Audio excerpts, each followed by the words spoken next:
தலைவணங்கி ஜெபம் செய்வோம். பரலோக பிதாவே, இந்த ஞாயிற்றுக்கிழமை காலை ஆராதனை வேளைக்காக உமக்கு நன்றி ஆண்டவரே. ஆண்டவரே, நீர் எங்கள் ஒவ்வொருவரையும் உம்முடைய சபையிலே வைத்து பாதுகாத்து பராமரித்து எங்களை போஷித்து நீர் வழிநடத்தி வருவதற்காக உமக்கு நன்றி ஆண்டவரே. ஆண்டவரே, உம்மை அப்பா பிதாவே என்று கூப்பிடுகிற இந்த மேலான புத்திர சுவிகாரத்தை நீர் எங்களுக்கு தந்திருக்கிறதுக்காக உமக்கு நன்றி ஆண்டவரே. இப்போதும் இந்த ஆராதனை வேளையை உம்முடைய திரு பிரசன்னத்தினாலே நீர் எங்கள் ஒவ்வொருவரையும் நீரே எங்களை ஆண்டு ஆசீர்வதிக்க வேண்டுமா வேண்டிக்கொள்கிறோம்.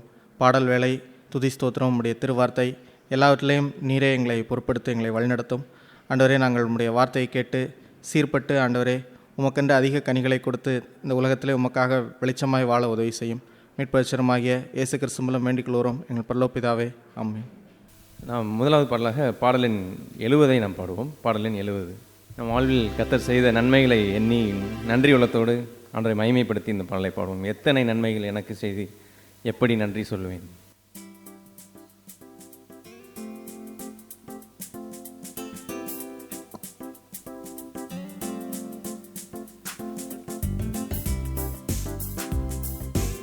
எல்லாரும் கரங்களை தட்டி ஆண்டவரை மகிமைப்படுத்தி இந்த பாடலை பாடுவோம்.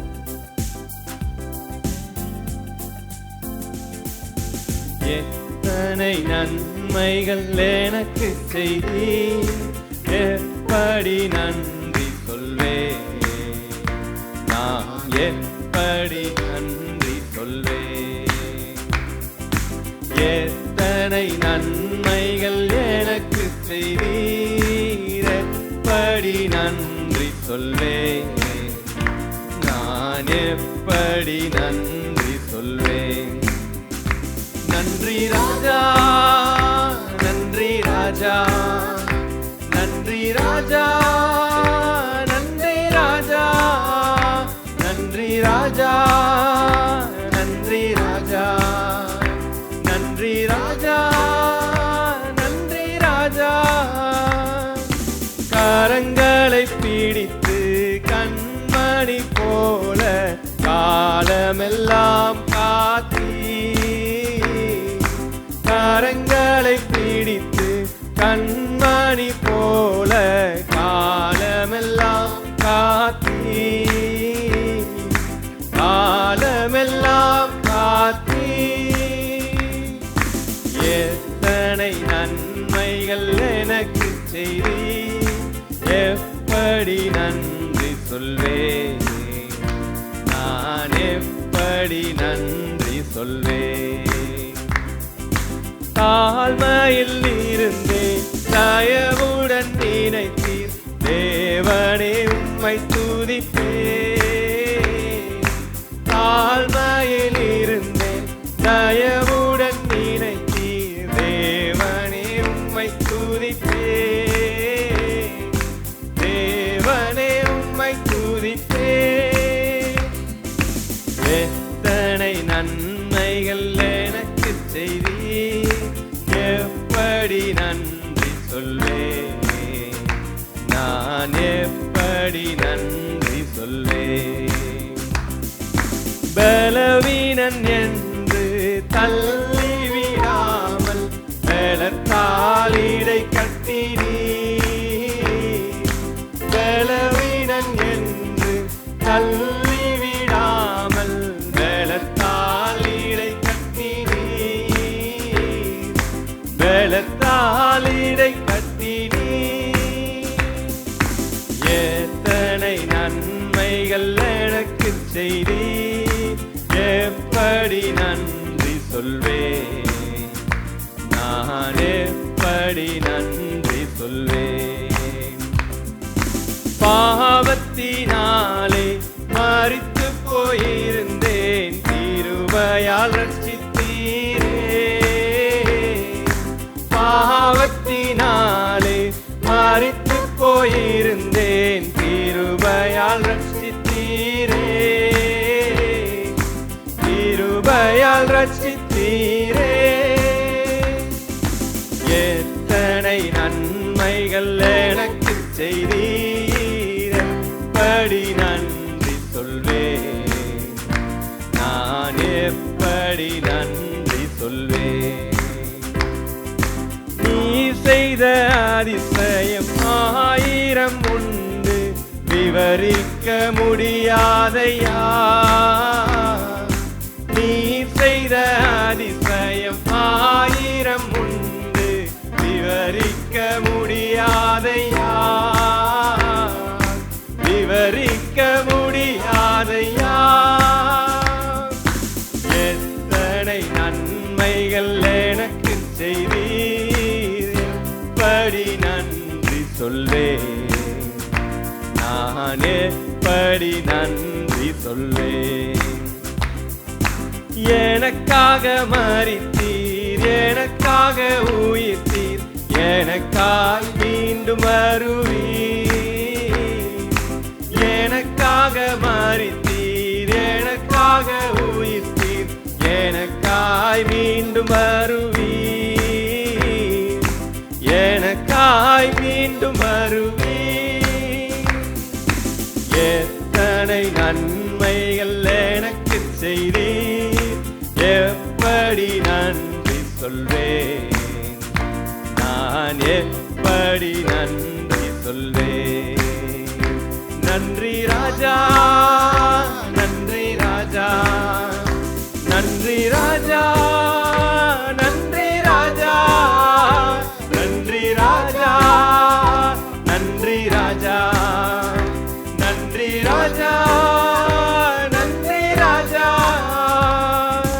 ஹல்லேலூயா. நாம் இரண்டாவதாக பாடல் 416 நாம் பாடுவோம். பாடல் 416 நம் ஆண்டவருடைய அன்பை எண்ணி இந்த பாடலை பாடுவோம். அன்பின் தெய்வம் இயேசு ஆறுதல் தருபவர் மார்பில் சாய்கின்றேன் மகிழ்ந்து பாடுவேன்.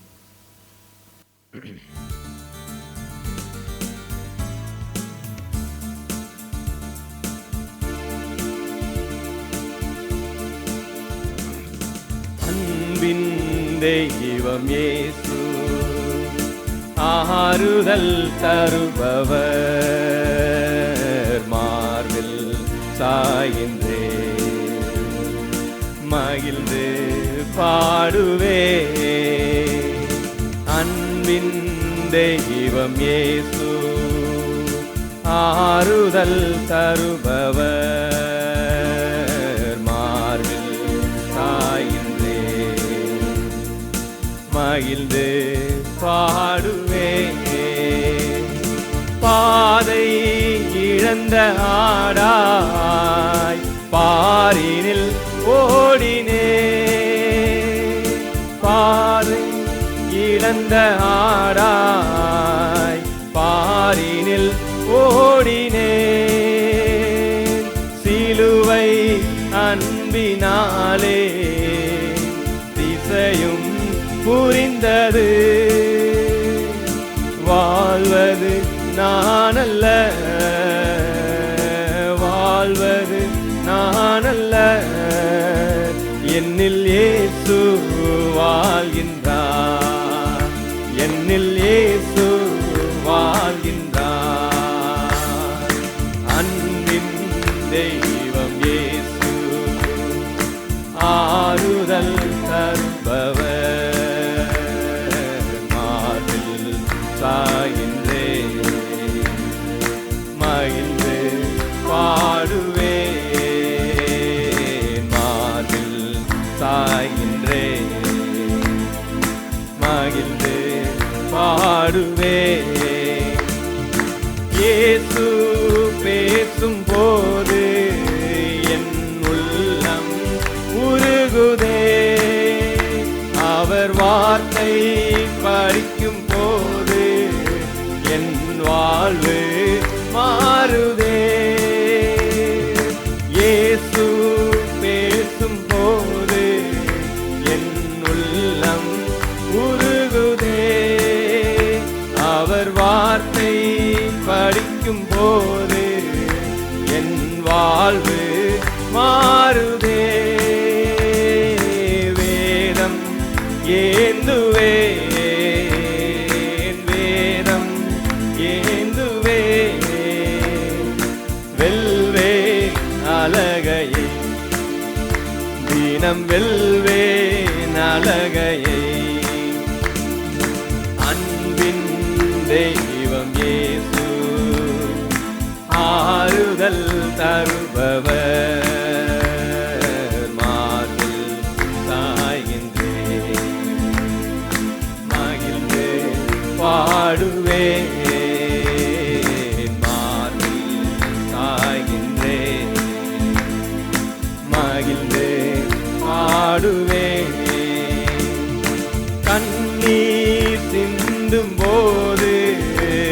மனக்கண்ணில் தெரிகின்றார்.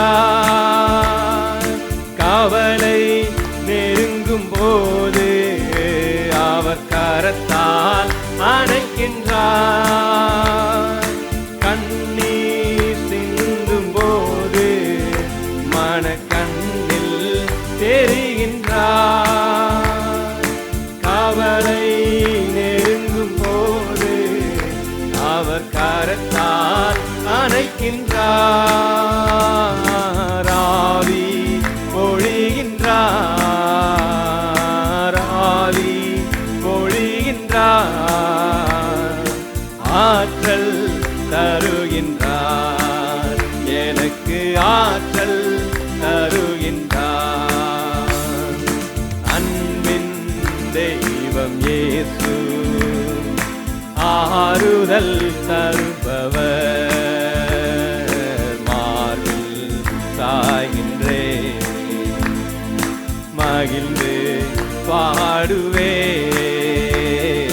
மார்பில் சாய்கின்றேன், மகிழ்ந்து பாடுவேன். ஹல்லேலூயா. கடைசியாக 452வது பாடலை நாம் பாடுவோம். பாடலன் 452. நம் தேவனுடைய அன்பை ருசித்த நாமோ நம்மையே அர்ப்பணிக்கிறது தான் ஒரு அர்ப்பணத்தின் ஒரு வாழ்க்கை. இப்படிப்பட்ட ஒரு அர்ப்பண சிந்தையோடு எழுதப்பட்ட ஒரு பாடல் தான் இது. இதை உணர்ந்தவர்கள இந்த பாடலை பாடுவோம். பலிபீடத்தில் என்னை பரணை படைக்கின்றேனே இந்த வேலை.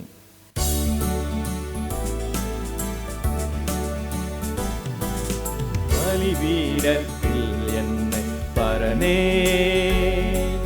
படைக்கின்றேனே இந்த வேலை. அடியேனை திருச்சித்தம் போல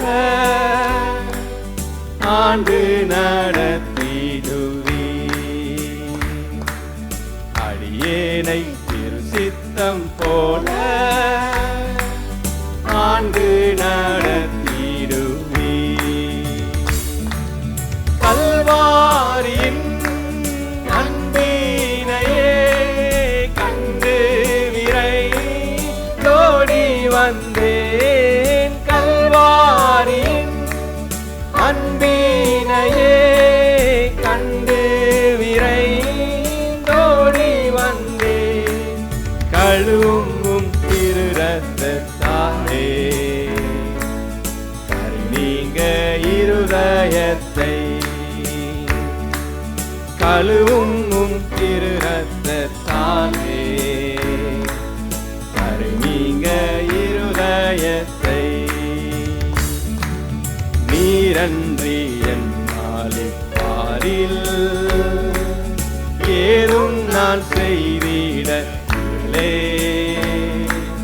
சேர்த்தீரே வழுவாது என்னை காத்துமுக்காய் நிறுத்தி. சேர்த்தீரே வழுவாது என்னை காத்துமக்காய் நிறுத்தி.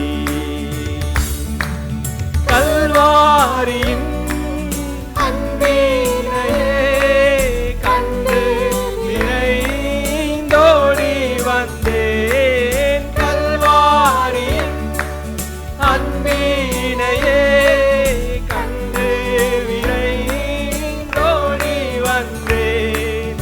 கழுவும் திரு ரத்தத்தாலே கருநீங்க இருதயத்தை. கழுவும் திரு ரத்தத்தாலே கருநீங்க இருதயத்தை. ஆவியாவுடாத்மா சரீரம் அன்பரே உமக்கென்றும் தந்தே. ஆலயமாக்கியே இப்போ ஆசீர்வதித்தருளும். ஆலயமாக்கியே இப்போ ஆசீர்வதித்தருளும். கல்வாரியின் அன்பினையே கண்டு விரைந்தோ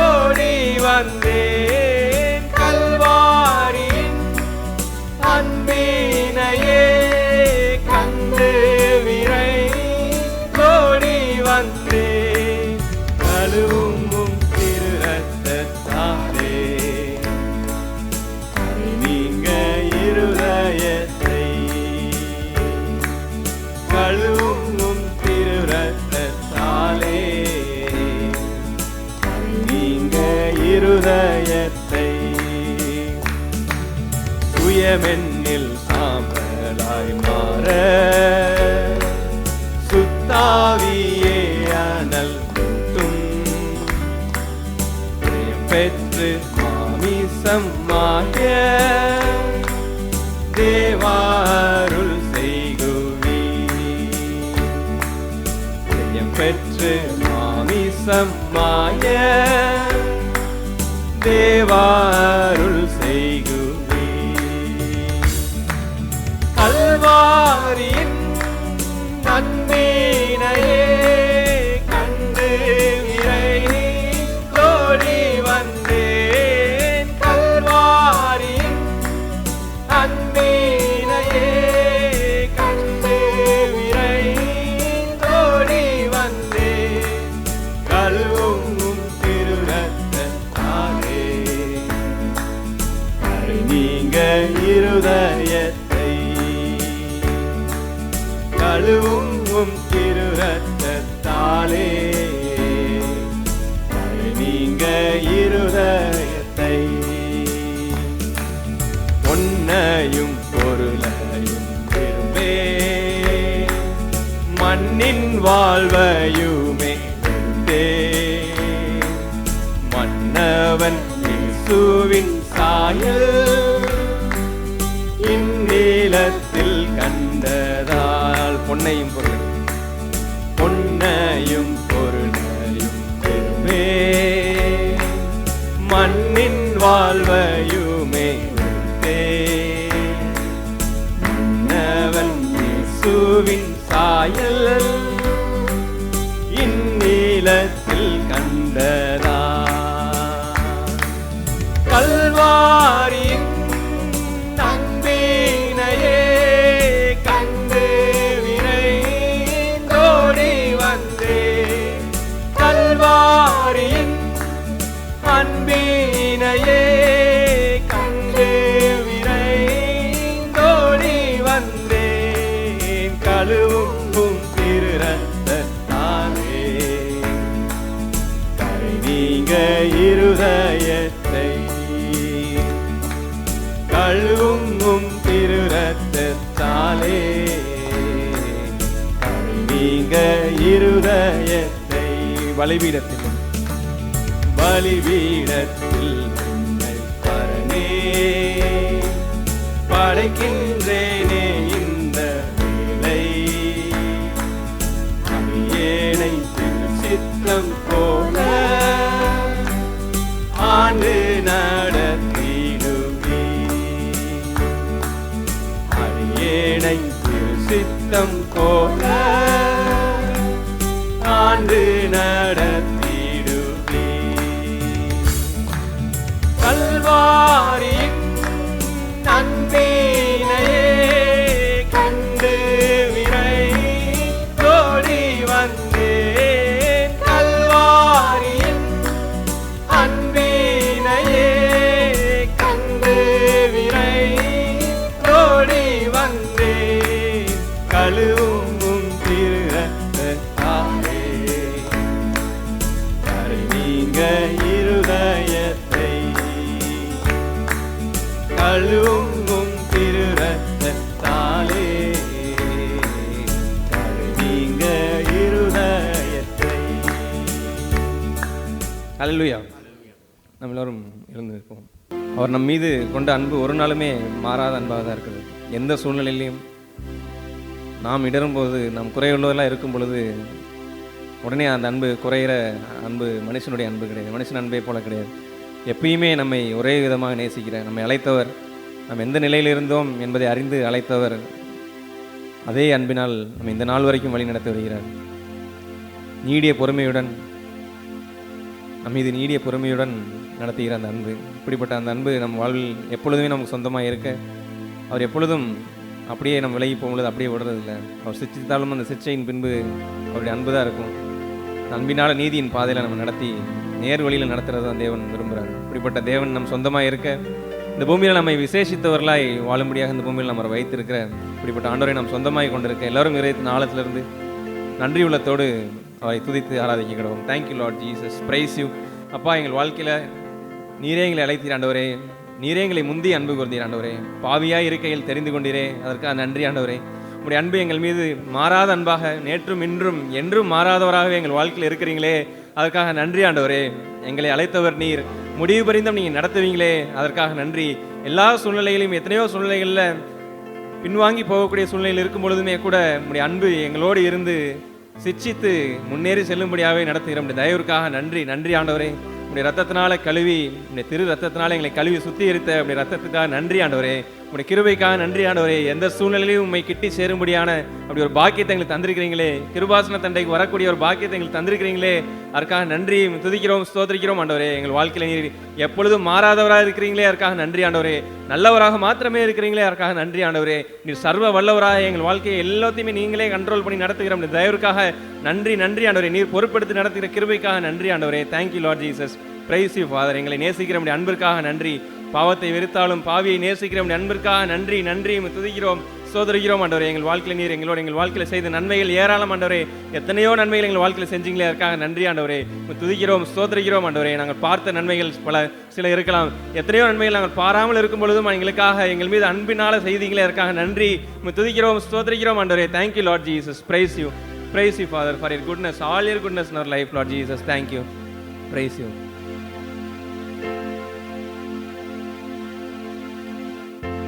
பாவத்தை வெறுத்து பாவியை நேசிக்கும், பாவத்தை வெறுத்து பாவியை நேசிக்கும் பரிசுத்த ராஜனே நீர் வாருமே, பரிசுத்த ராஜனே நீர் வாருமே. வாரும் வாரும் மகத்துவ தேவனே, மகத்துவ தேவனே, வல்லமையாக இப்போ வந்திடும், வல்லமையாக இப்போ வந்திடும். நாம் ஒரு 3 சகோதரர்கள் 3 சகோதரிகள் சுருக்கமாக ஆண்டவர் துதிகளையும் நன்றிகளையும் ஏறெடுப்போம்.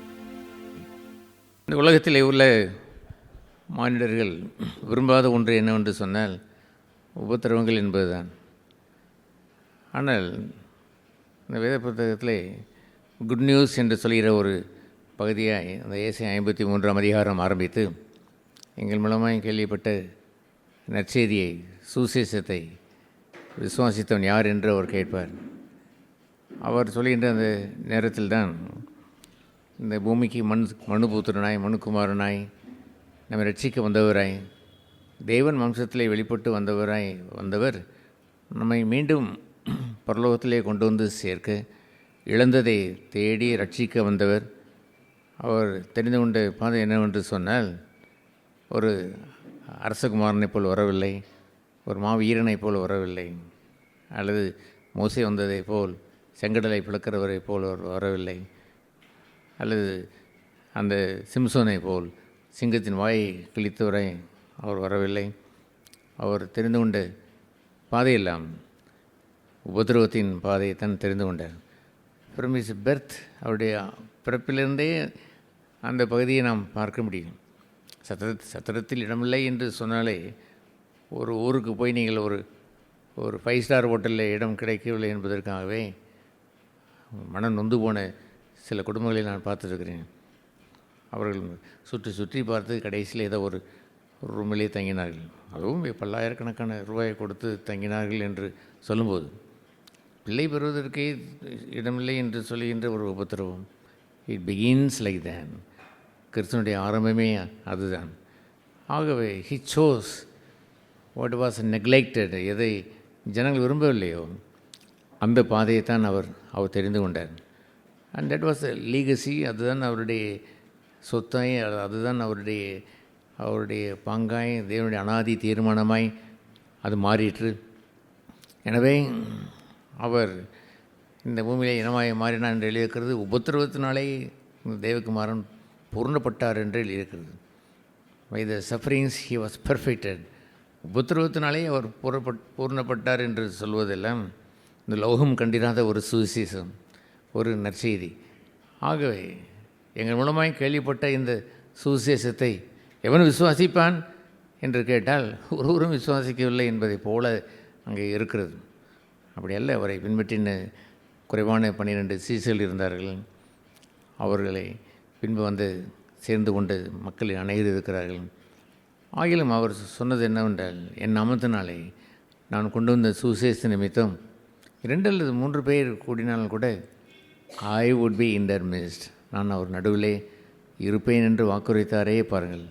அவருடைய மேன்மை என்னவென்று சொன்னார். நாட் எ கிரேட் கேதரிங், ஒரு பெரிய கூட்டத்தை கூட்டி சேர்ப்பது என்று சொல்வதெல்லாம் மிக எளிது. ஏதாவது ஒரு அட்ராக்ஷனை சபையிலே நாம் மனுஷியமாய் கொண்டு வந்து வைத்து அவர்களை கவருவதற்காக ஒன்றை நாம் செய்வது என்பதெல்லாம் தேவன் ஒரு நாளும் ஜீவனுள்ள தேவனுடைய சபையிலே அனுமதிக்க மாட்டார், எக்காலமும் அனுமதிக்க மாட்டார். ஆதி நாட்களில் இருந்தே வெறும் டேமரினை வைத்து நான் இங்கே நின்று அங்கே சுற்றி உட்காந்து நான் பாடின மனுஷன் நான். ஐ நெவர் ரீச்ட் ஆஃப்டர் ஒரு நாளும் ஒரு பேர் என்ன ஒரு கீபோர்டு வேண்டும் என்றோ அல்லது எதையும் நான் இச்சித்தது இல்லை, விரும்பினதும் இல்லை. ஆர்டினரி அது போன்ற ஒரு வாழ்க்கையைத்தான் நாம் வைத்து ஜனங்களை கிறிஸ்துவுக்கென்று அழைத்தோமே அல்லாமல் ஒரு கவர்ச்சியை வைத்து நாம் அழைக்கவில்லை. ஒரு கட்டணம் என்று வந்த பொழுதும் கூட இதெல்லாம் பிர்லா சிமெண்ட்டை வைத்து ஆண்டவர் இங்கே வருவதில்லை, அல்லது டாட்டா கம்பி வைத்து இங்கே கட்டியிருக்கிறோமே அதை பார்த்தா அவர் இங்கே வரப்போகிறார், அதல்ல. த பீப்புள் ஆஃப் காட், தேவனுடைய ஜனம். He is called the shepherd, அவருக்கு பெயர் மெய்ப்பன் என்று பெயர். அவர் இஸ் குட் ஷெப்பர்ட், நல்ல மெய்ப்பன். தன்னுடைய ஆடுகளை பராமரித்து ஓநாய்களுக்கும் சிங்கங்களுக்கும் தன் உயிரையும் கொடுத்து காக்கிறவர். தன்னுடைய சிநேகிதனுக்காக உயிரை கொடுக்கிற அன்பை காட்டிலும் மேலான அன்பு வேறு இல்லை என்று ப்ரொக்ளைம் பண்ணினவர். அதுபோன்று அற்புதமாய் அவன் நம்முடைய மெய்ப்பராய் அவர் வருகிறாரே. அப்படி யாருக்கு வருவார்? அவருடைய ஆடுகள். இது என் ஆடுகள், என் ஆடுகள் என் சத்தத்திற்கு செவி கொடுக்கும் என்று சொன்னார். என் ஆடுகளை பெயர் சொல்லி அறிந்திருக்கிறேன் என்று சொன்னேன். Wonderful thing. நான் பல்லாண்டுகளுக்கு முன்பாகவே நான் கேட்டேன், Lord, am I counted in your herd? உன்னுடைய மந்தையிலே என்னை எண்ணினீரோ, என்னுடைய பெயர் சொல்லித்தான் வைத்திருக்கிறீரோ என்று என்னுடைய சிறு பிராயத்திலேயே என்னுடைய ரட்சிக்கப்பட்ட ஆரம்ப நாட்களிலே நான் கேட்டவன். ஏனென்றால் ஐ லைக் இட், அதை வாஞ்சித்தேன். நான் உன்னுடைய மந்தையில் இருக்க வேண்டும், அவருடைய சொந்த ஜனம் என்று இருக்கிறதை அதுபோல் இருக்க வேண்டும். அதுபோன்ற ஒரு ஜனமாய் அவர்கள் கூட்டப்படுவது என்று சொல்வதும், 2 அல்லது 3 பேர் இருந்தாலும் கூட போதும் என்று சொன்னார். நான் அவர்களே நடுவே அந்த மெய்ப்பன் அவர் வருவார், இந்த பிரதான மெய்ப்பன் என்று பேதுரு 2ஆம் அந்த நிருபத்திலே அதை கூறுவார். பிரதான the chief shepherd. There can be shepherd. அவர் அனைவரை சிலரை அவர் மெய்ப்பராகவும், சிலரை போதராகவும், சில தீர்க்கதரிசிகளாகவும், சுவிசேஷர்களாகவும், அப்போஸ்தலராகவும் என்ற 5 விதமான ஊழியங்களிலே அவர் கொடுத்திருக்கும் பொழுது, Jesus said, I can be a shepherd for even for 2 or 3. 2 அல்லது 3 பேருக்கு கூட நான் மெய்ப்பனாய் வருவதற்கு ரெடி என்று தான் சொன்னார். ஆனால் அவர் என்னுடைய ஆடாக இருக்க வேண்டும், என்னுடைய சொந்த ஜனமாக இருக்க வேண்டும். நான் அவர்களை தகப்பன் சிட்சிக்கிறதை போல சிட்சிப்பதற்கு இடம் கொடுக்கிறவர்களாக இருக்க வேண்டும். தகப்பன் சிட்சிக்காத பிள்ளைகள் உண்டோ என்று கேள்வி கேட்டு, நீங்கள் என்னுடைய ஜனமாக இருக்க வேண்டும் என்றால் வேசியின் பிள்ளைகளாக இருந்துவிடக்கூடாது என்று சொல்லுகின்ற உத்தமமான ஒரு சபையைத்தான் அவர் விரும்புகிறார். It can very low people, குறைவான கொஞ்சமான ஜனங்களை அவர்கள் இருந்தாலும் ஹி லவ்ஸ் தம், அவர்களை அவர் நேசிக்கிறார். நான் அடிக்கடி மனம் பொங்கி ஆண்டவரிடத்தில் சொல்கிற ஒரு அறிக்கை என்னவென்றால், Lord, you love us very much, எங்களை அதிகமாக நேசித்திருக்கிறீர். பல்வேறு உபத்திரங்களை கடந்து வந்த காலங்களிலே how you stood with us, எங்களோடு நின்ற காலத்தெல்லாம் எண்ணி பார்க்கும் பொழுது மெய் சிலிர்க்கிறது. நல்ல மேய்ப்பரே, எங்களை அன்பு கூர்ந்து எங்களோடு கூடவே நின்று கண்மலையாய், கோட்டையாய், அரணாய் நின்று எங்களை பாதுகாத்தவரே என்று கூறியிருக்கிறேன். ஆகவே திஸ் காஸ்பல், சுவிசேஷம் என்னவென்று சொன்னால், இந்த உலகம் ஏற்றுக்கொள்ளாத சுவிசேஷம். அவர் துக்கத்தின் மனிதராய் இருந்தார். He was a man of sorrows.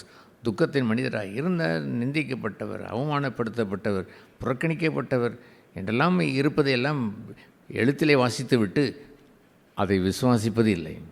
அப்படிப்பட்டவர் தான் நம்முடைய இரட்சகர் என்று அவர்களை விசுவாசித்தாரெல்லாம் இல்லை. அதெல்லாம் எழுத்திலேயே வாசிப்பார்கள். 53ஆம் சங்கீதத்தை இப்படி வேதபாடம் வாசிக்க கடவோம் என்றால் வாசிக்காமல் இருப்பார்கள். யார் வேண்டுமென்றாலும் வாசிப்பார்கள். they won't believe it, அதை விசுவாசிப்பது இல்லை. அது ஏனென்றால் இந்த உலகம் வெறுக்கிற ஒரு பகுதி என்னவென்று சொன்னால் உபத்திரவம் என்பதுதான். ஆனால் தேவன் கொண்டு வந்திருக்கிற ஒரு பெரிய சுவிசேஷம் என்னவென்றால் உங்கள் துக்கம் சந்தோஷமாய் மாற்றுவதற்கு வந்தவர் அல்லவோ அவர். மனுஷன் சாப்பிடுகிற எத்தனை விருந்து சாப்பாடு சாப்பிட்டாலும் அதற்கு பெயர் வருத்தத்தின் அப்பம் என்று பெயர்.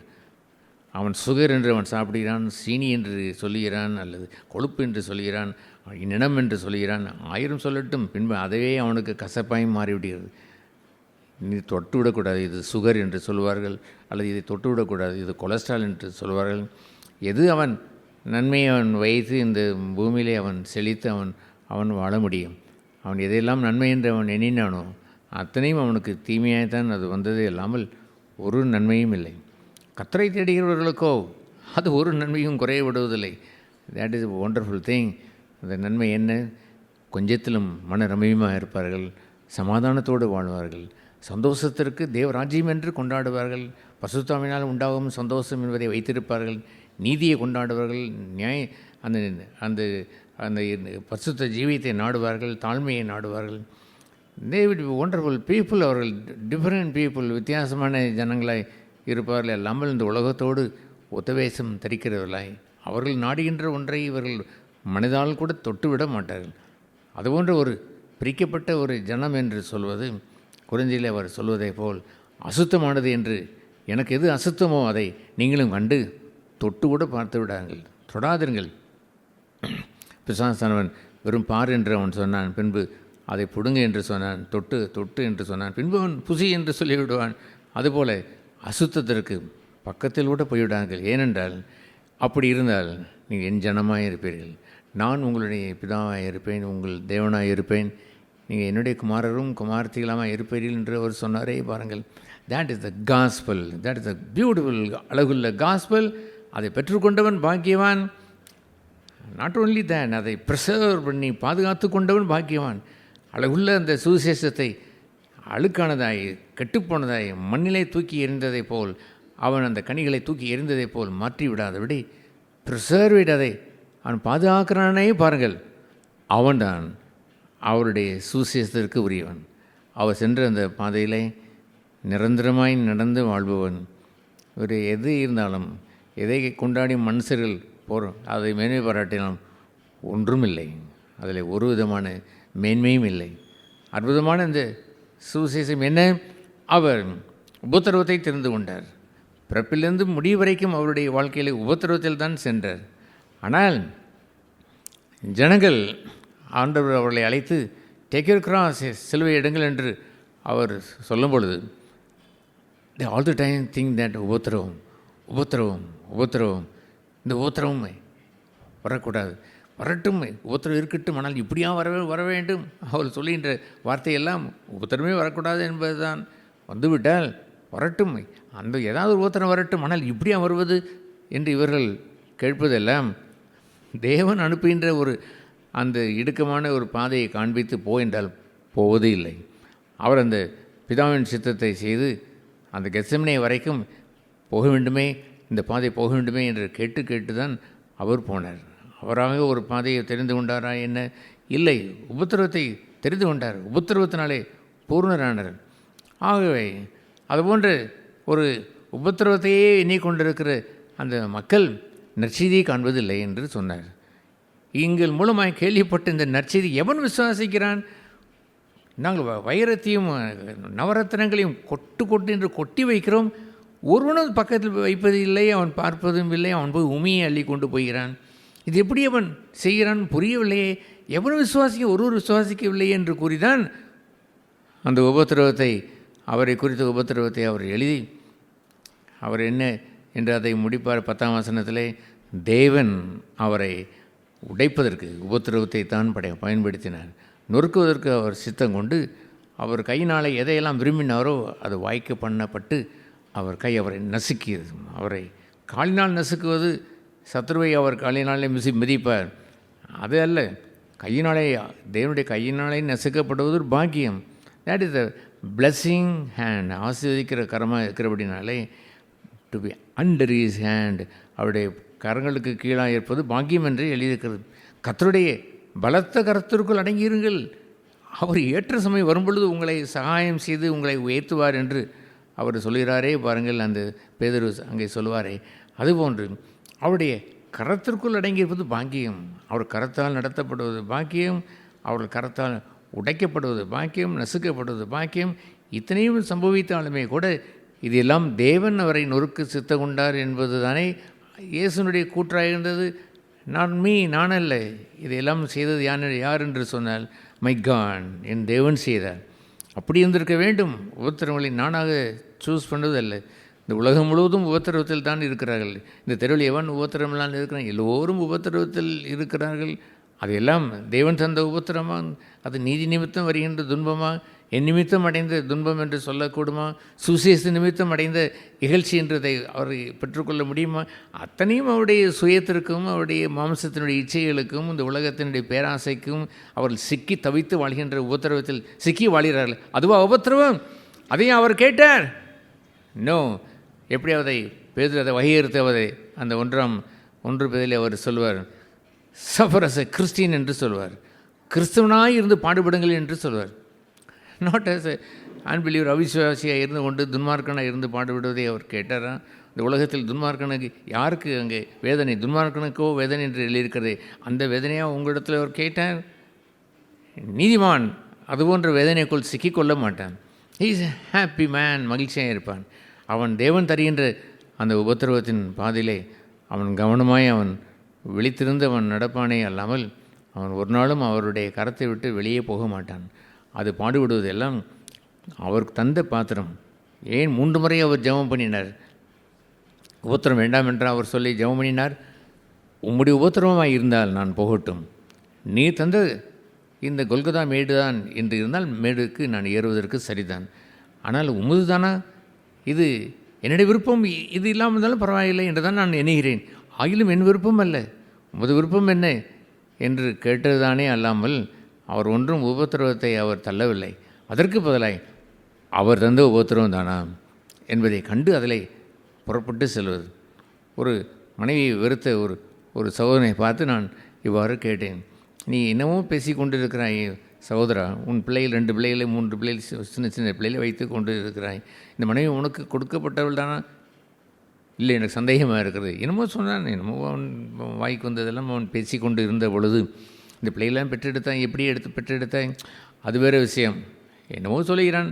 சொல்லி முடித்த பிறகு நான் சொன்னேன், தேவன் உனக்கு தந்து மனைவி, நீ 1000 பிள்ளைகளை சொல், அவள்தான், நீ அவளோடு தான் வாழ வேண்டும். That is God given. தேவன் தந்த பாத்திரம், இந்த பாத்திரம் என்று அவர் வாங்கி கொண்டதை போல் வாங்கி கொண்டு செல்லப்பா என்று அந்த ஒரு விசுவாசி பேசுகிறான். பல்லாண்டுகள் இருந்த விசுவாசி பேசுகிறான் ஐயா. அதுபோன்ற விசுவாசிகள் பல்லாண்டு இருந்தவர்கள் டைவர்ஸும் பண்ணி கொண்டு இது போன்ற சபையிலே வாழ்ந்து கொண்டு இருக்கிறார்கள். பிரிவினையை வைத்து வாழ்கின்ற மக்களும் இருக்கிறார்களே. கொடுமை. அதுபோன்ற பகுதி இயேசு செய்வாரா? அவர் தான் கூட்டி சேர்க்க பார்ப்பாரா? அவை பெருக்கி வைத்து பார்ப்பாரா? என்னுடைய சேர்க்கிறவன் தான் என்னோடு இருக்கிறவன், என்னுடைய சேர்க்காதவன் சிதறடிக்கிறவன், அவன் எனக்கு விரோதி என்று அவர் சொல்லவில்லையா?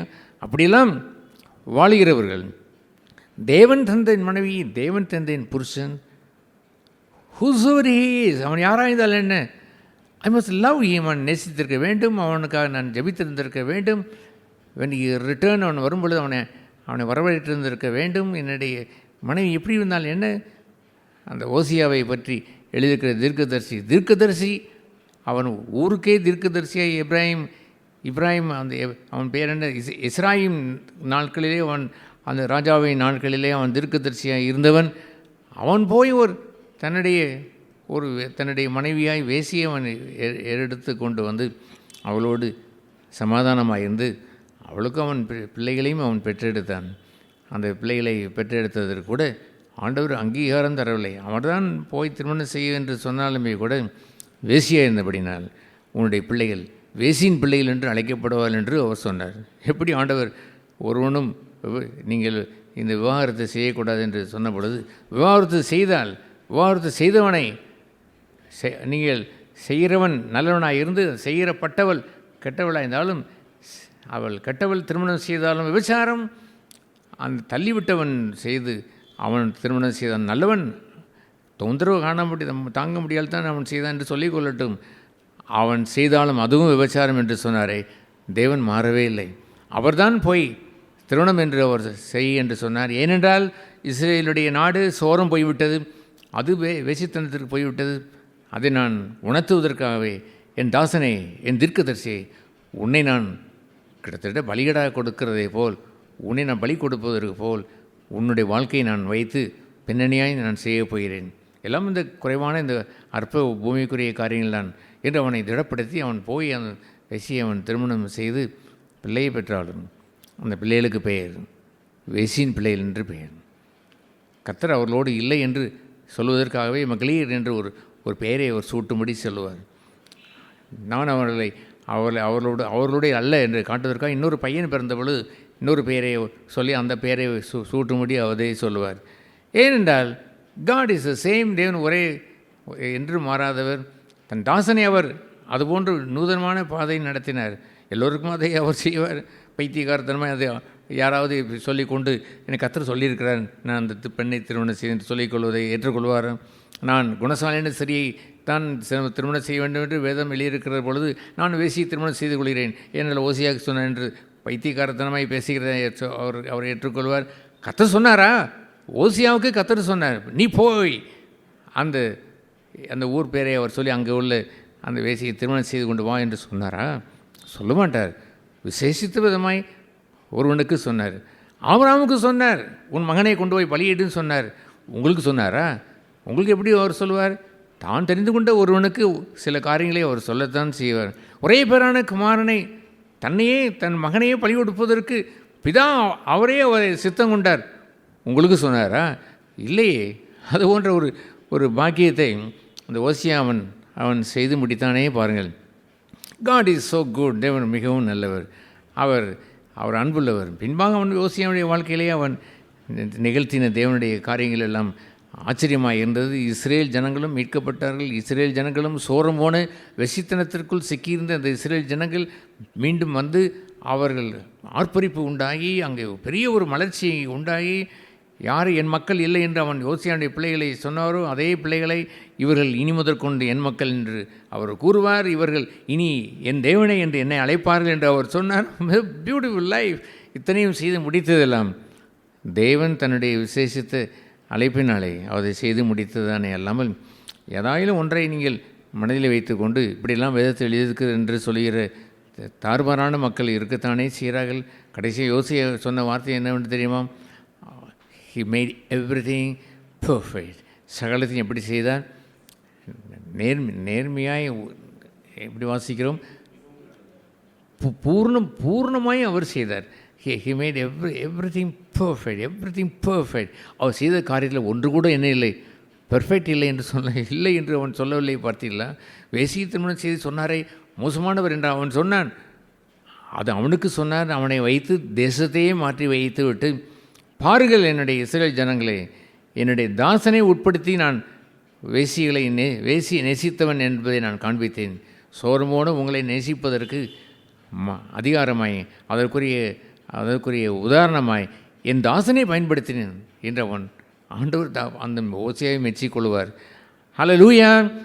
அதுபோன்று ஜீவனில் தேவனுடைய சபையில் வாழ்கின்ற நம்முடைய ஜீவியத்தில் ஒன்றை அறிந்திருக்க வேண்டும். அது என்னவென்றால் வெறும் உபத்திரவம் என்று இல்லை. There is something more. அதற்கு மேலே என்ன இருக்கிறது என்று சொன்னால் க்ளோரி, மகிமை ஒன்று இருக்கிறது.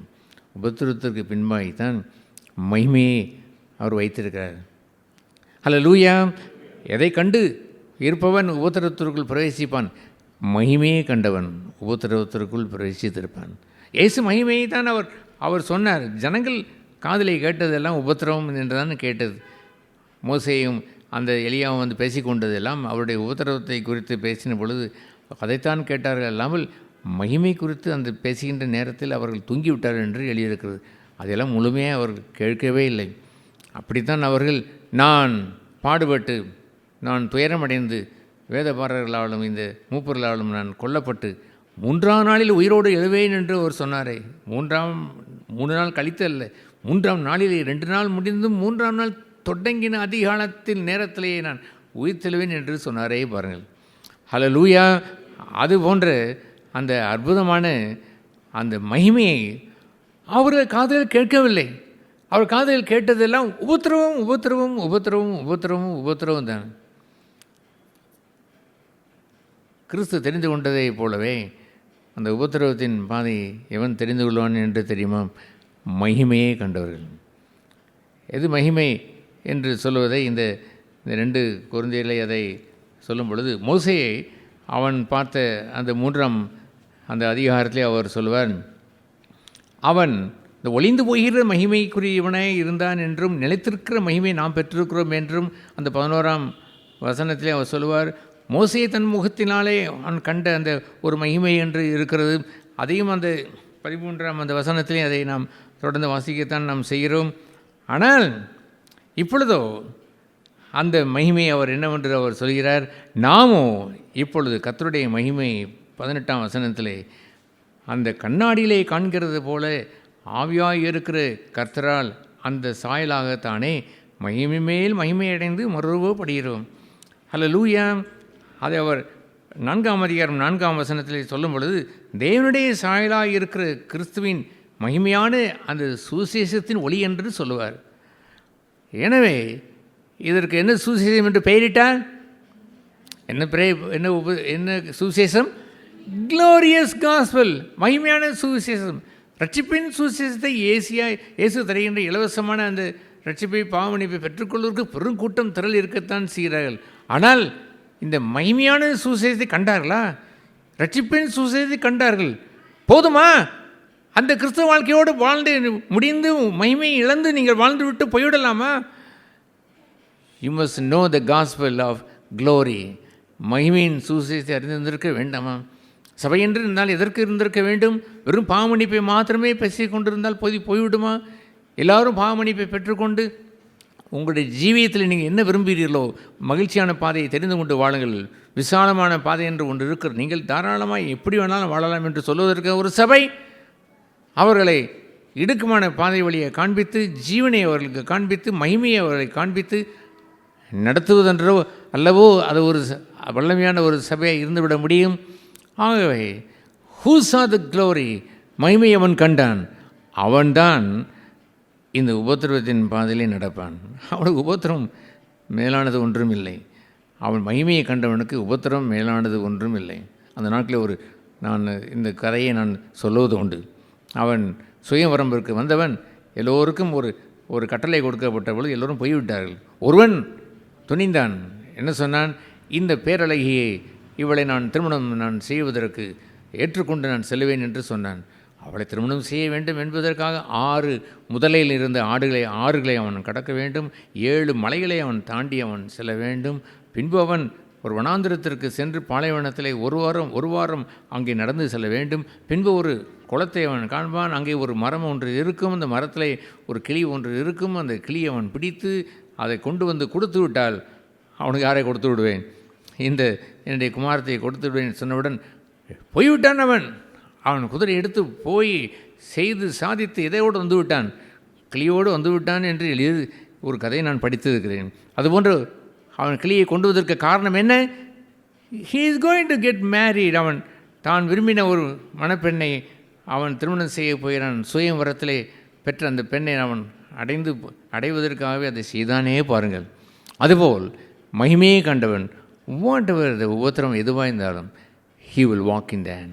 ஜீவியம் என்று வரும்பொழுது அந்த உபத்திரவ பாதை ஹீ வில் அட்டென்ஷன் ஆயிடுவான். நான் பலமுறை அந்த வசனத்தை யோசித்து நான் திரும்ப நான் என் வாழ்க்கையிலே சொன்னது உண்டு. என்னவென்றால், நல்ல போர்ச்சியவனாய் தீங்கு அனுபவி.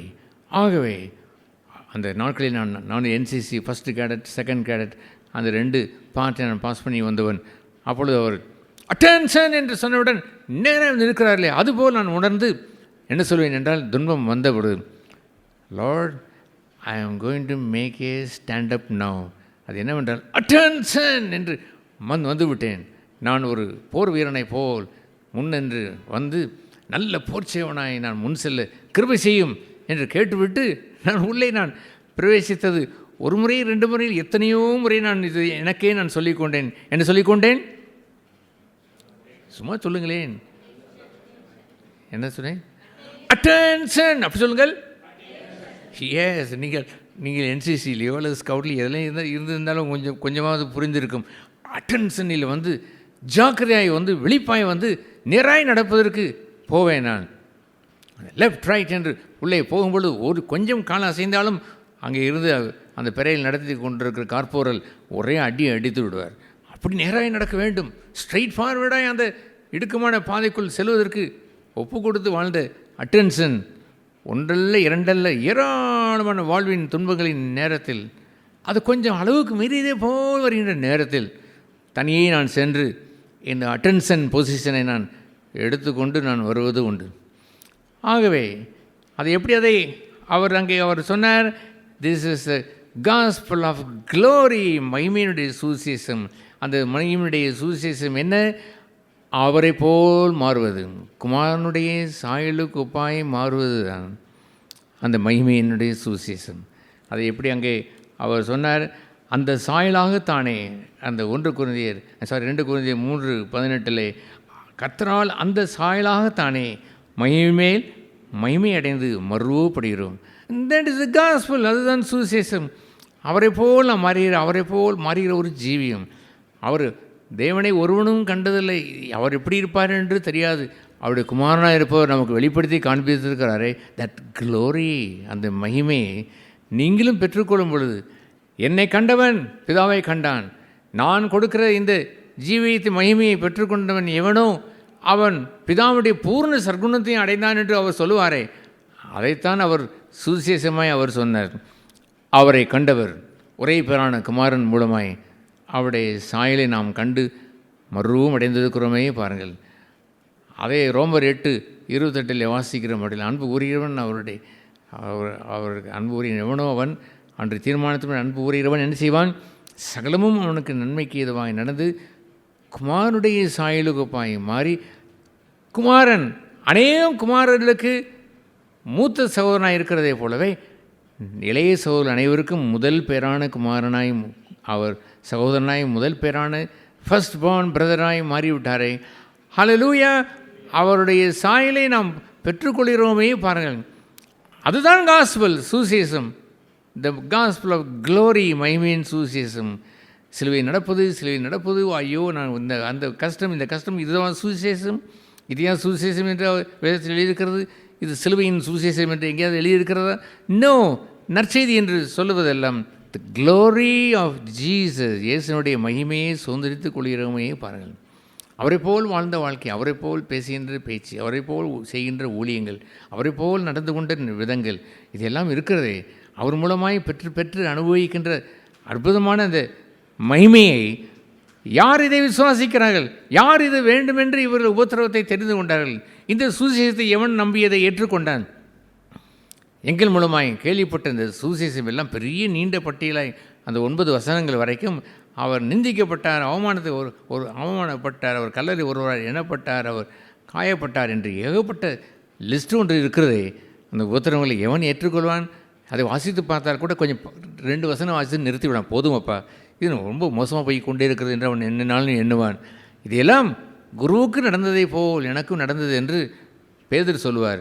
அவனை அடித்து கம்பினால் அடித்து ஒட்டைத்து அவன் உயிர்த்தெழுந்து இயேசுவை பிரசங்கித்தால் உன்னை கொன்று விடுவோம் என்று அடித்து, இல்லை அப்படித்தான் நாங்கள் தேவனுக்குத்தான் கீழ்ப்படிவோம், பிரசங்கித்தான் செய்வோம் என்று சொன்னால் அப்படியா செய்வோம் என்று அடித்து செத்துப்போனான் என்று எண்ணி கம்பினால் அடித்து வதைத்து தூக்கி அவன் எலும்பெல்லாம் உடைத்து தூக்கி ரோட்டுக்கு மேலே ஊருக்கு வெளியே எரிந்த பிறகு கர்த்தர் அவர்களுக்கு ஜீவனை தந்து பேதுரு எழுந்து நின்று சொன்னது என்ன தெரியுமா?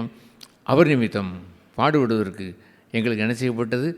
பாக்கியம் என்று அறிந்து அதை மேன்மை என்று கருது பாடிக்கொண்டே அவன் சென்றானே பாருங்கள். That is real disciple. உண்மையான இயேசுவின் சீசன் என்பது சொல்லுகிறான் அவன்தான்.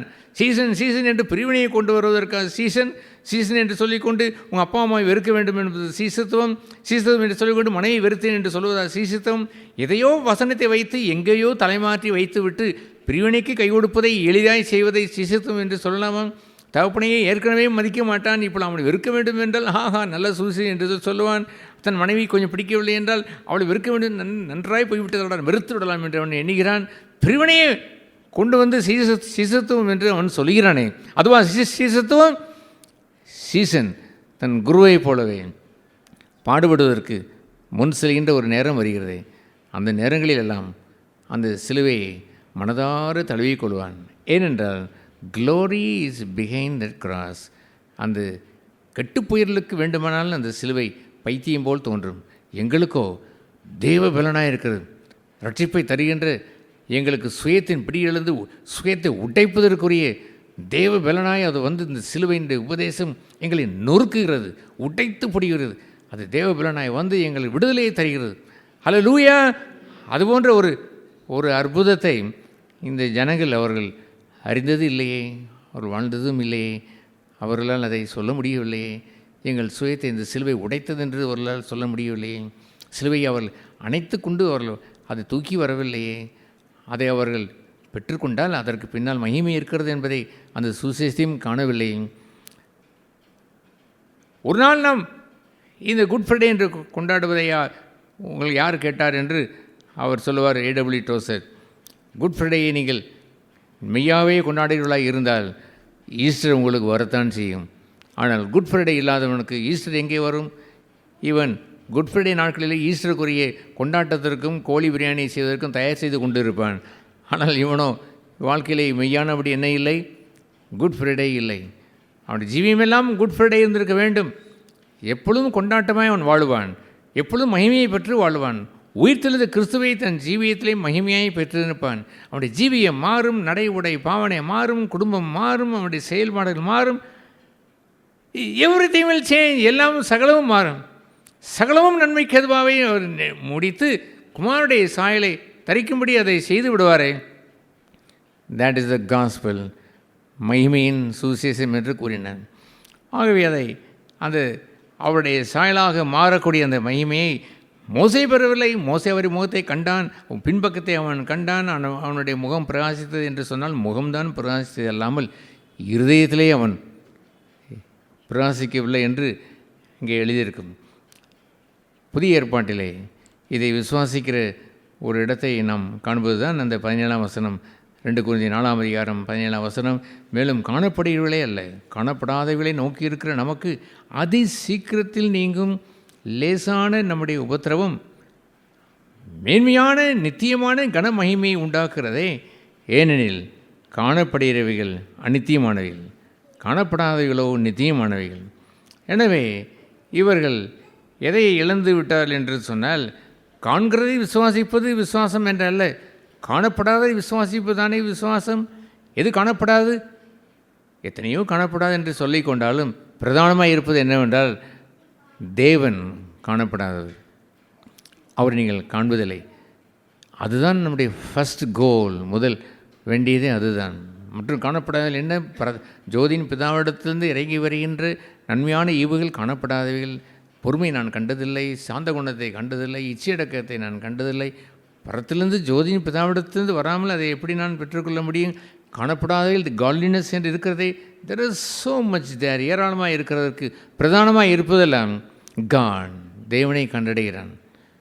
ஆண்டவர் தன் சிலுவையை எடுத்துக்கொண்டு நீ நட என்று சொல்லவில்லை, என்னை பின்பற்றி வா என்று சொன்னாரே பாருங்கள். ஐ பொசஸ் ஜீசஸ் தேர். எனக்கு முன்னோடியே வாழ்ந்த அவரை நான் அரவணைத்து கொள்கிறேன். அவரோடு பாடுபட்டால் அவரோடு நாம் ஐக்கியப்பட முடியும். அவரோடு உபத்திரவப்பட்டால் அவரோடு கூட அவருடைய துன்பத்திலே நாம் ஐக்கியத்தை நாம் அவரை கண்டுபிடிக்க முடியும் என்று அவர் சொல்லி வைத்தாரே பாருங்கள்.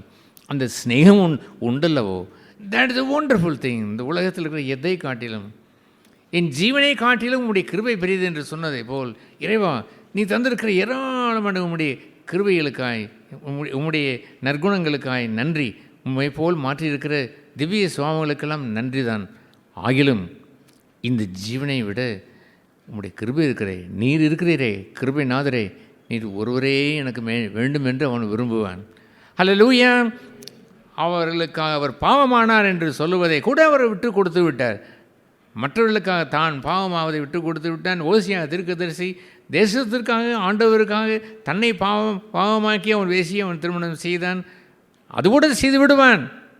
ஆனால் மேலானது என்னவென்று சொன்னால், நீர் வேண்டும் என்று எனக்கு வேறு கதியில்லை என்று அவன் வாழ்ந்திருந்திருக்க வேண்டும். அல்லேலூயா. அந்த கோராவின் புத்திரர்களே அந்த 2 குரூப் உண்டாகுவார்கள். ஒரு குரூப் என்னவென்றால், அவர்கள் தகப்பனுடைய வழியிலே சென்று மோசேக்கு விரோதமாய் நின்றவர்கள். இங்கே இன்னொரு குரூப் என்னவென்றால், இல்லை, கர்த்தர் மோசேயின் மூலமாய் தான் எங்களை நடத்தி வந்திருக்கிறார், we will stand up with Moses என்று சொன்னவர்கள். உடனே அங்கே பிளவு அங்கே உண்டாகி அந்த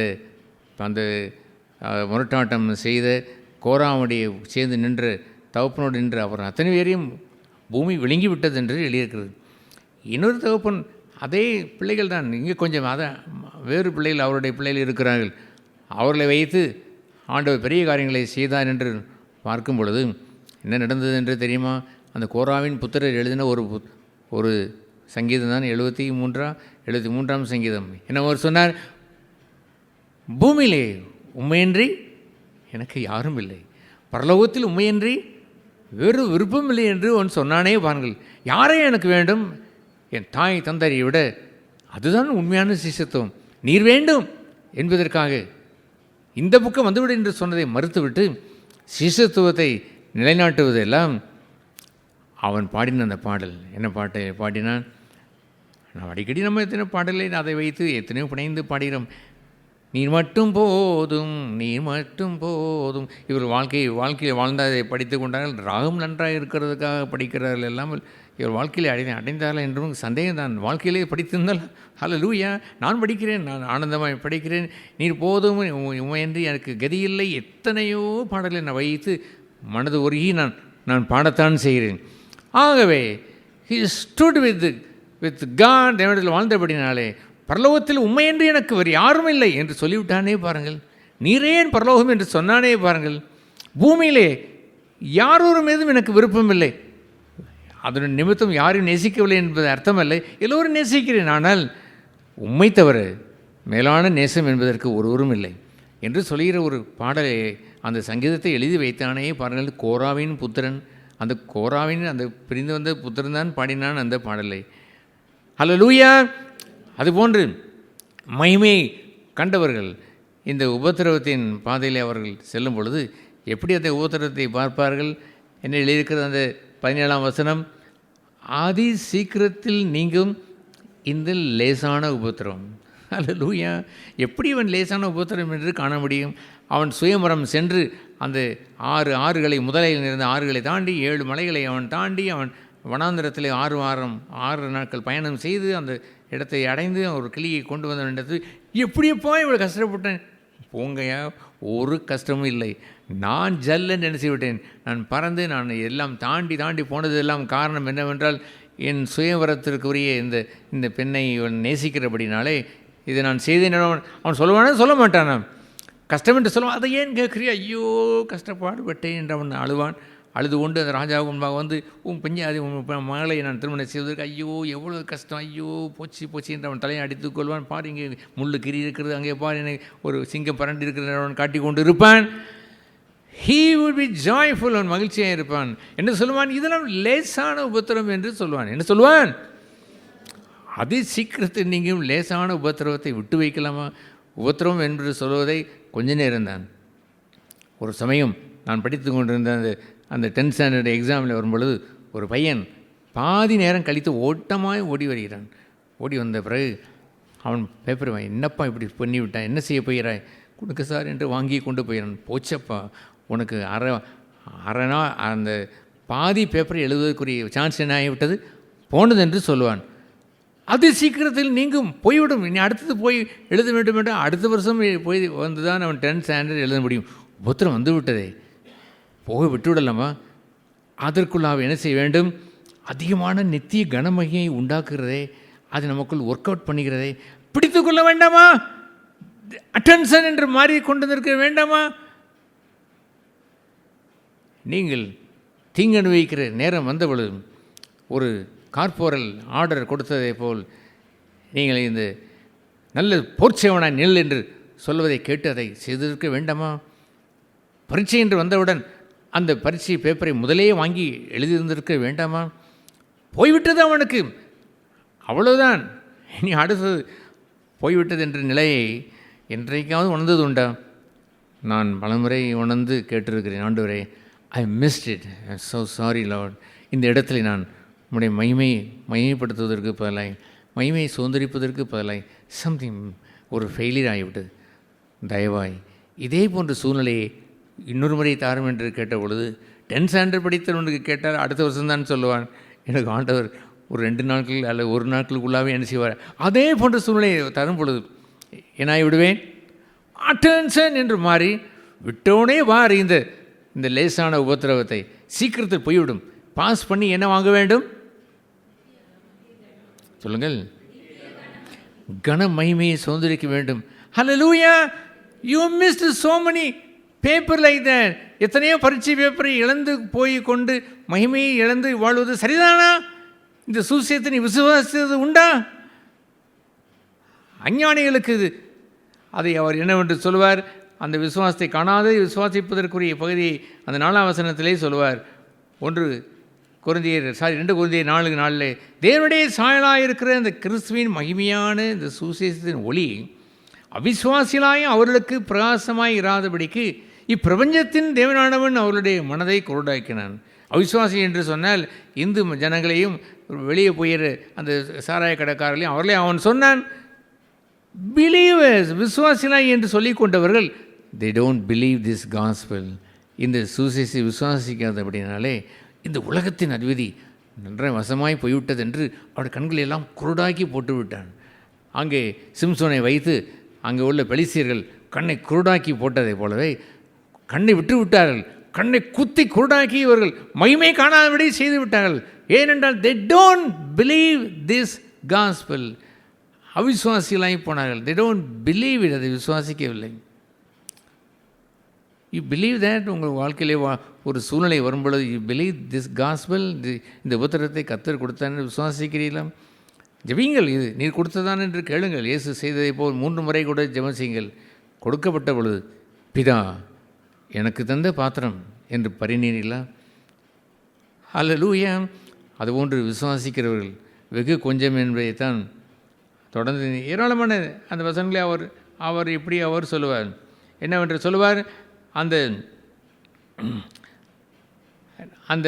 13ஆம் வசனத்தில் விசுவாசித்தோம் ஆகையால் பேசுகிறோம். எங்களுக்குள்ள விசுவாசத்தின் ஆவியை உடையவர்களாக இருந்து அந்த விசுவாசம் பலத்த கிரியை செய்து விசுவாசிக்கிறபடியால் பேசுகிறோம். we believed and we have that spirit of faith. அந்த விசுவாசத்தினுடைய ஆவியை நாங்கள் பெற்றிருக்கிறோம். we believe this gospel. இந்த சுவிசேஷத்தை நம்புகிறோம் என்று உங்களால் சொல்ல முடிகிறதா? not to me, இங்கே சொல்வதற்கல்ல, tell it to Jesus. குருவானவரே, எங்களுக்கு முன்னோடியாய் சிலுவை சுமந்து சென்றவரே, அதே பாதையில் நாங்களும் வளர்ந்து வருவதற்கு விசுவாசிக்கிறோம். இந்த சுவிசேஷத்திற்கு பெயரே மகிமையின் சுவிசேஷம் என்றே தெரியாமல் போய்விட்டது. உபத்திரவம் என்று காலமெல்லாம் பேசிக்கொண்டு நாங்களும் வெளியே போயிற இடங்கள்லாம் எந்த சபைக்கு போயிருந்தாலும் உபத்திரவத்தின் சபைக்கு போயிடும் என்று காண்பித்து அவர்களும் பயந்து போகிறது போல் இல்லாமல் மகிமையை கண்டு ஜனங்களாய் இருந்தீர்களா? கண்டோம் இயேசுவை என்று அந்த சீசர்கள் சொன்னார்களே, மேசியாவை கண்டோம், நீ வந்து பார் என்று கூப்பிட்டார்களா? கூப்பிடுவதில்லை. ஏனென்றால் இவர்களே மகிமையை கண்டதில்லை. இவர்களே அந்த மகிமையின் சுவிசேஷத்தை விசுவாசித்தது இல்லை. they don't have the gospel. சுவிசேஷத்தை இல்லை. they cannot invite people to the church. சபைக்கு வரவழைத்து வர முடியவில்லை.